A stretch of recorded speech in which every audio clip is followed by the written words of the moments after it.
రాష్ట్రంలోని ప్రధాన పార్టీలన్నీ ప్రస్తుతం రాజకీయ చదరంగం ఆడుతున్నాయి. ఇప్పటికే జూబ్లీహిల్స్ బై ఎలక్షన్ గెలుపు కోసం ప్రధాన పార్టీలన్నీ కన్నేశాయి.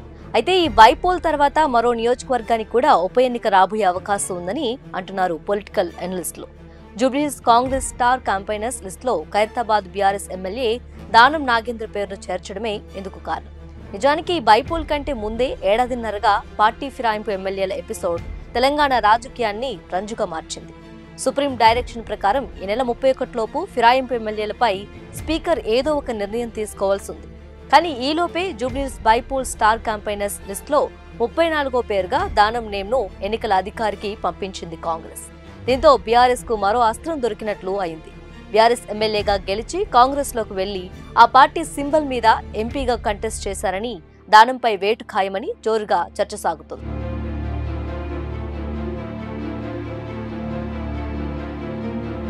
అయితే దానం పేరును కాంగ్రెస్ స్టార్ క్యాంపెయినర్ గా ఖరారు చేయటం వెనుక హస్తం పార్టీ వ్యూహం ఉందని తెలుస్తోంది.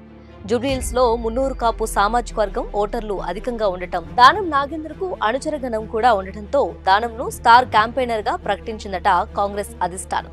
అయితే పార్టీ ఫిరాయింపు విషయంలో దానంపై అనర్హత వేటు పడే కంటే ముందే ఈలోపే దానం నాగేంద్రతో ఎమ్మెల్యే పదవికి రాజీనామా చేయించే ఆలోచనలో కాంగ్రెస్ పెద్దలు ఉన్నట్లుగా తెలుస్తోంది. దీంతో జూబ్లీహిల్స్ తర్వాత ఖైరతాబాద్ కు ఉప ఎన్నిక రావటం ఖాయమన్న ప్రచారం ఊపందుకుంది. అయితే జూబ్లీహిల్స్ నోటిఫికేషన్ కంటే ముందే దానం రిజైన్ చేస్తారన్న ప్రచారం జరిగింది. సుప్రీంకోర్టు డైరెక్షన్ ప్రకారం స్పీకర్ నిర్ణయం తీసుకునే టైం దగ్గరలోనే ఉంది. ఈ సిచ్యువేషన్ లో దానం నాగేందర్ రిజైన్ చేయటమో లేక అనర్హతకు గురికావటమో ఏదో ఒకటి ఖాయమన్న చర్చ జరుగుతుంది. ఈ రెండిట్లో ఏది జరిగినా ఖైరతాబాద్ కు ఉప ఎన్నిక రావటం ఖచ్చితమని తెలుస్తోంది.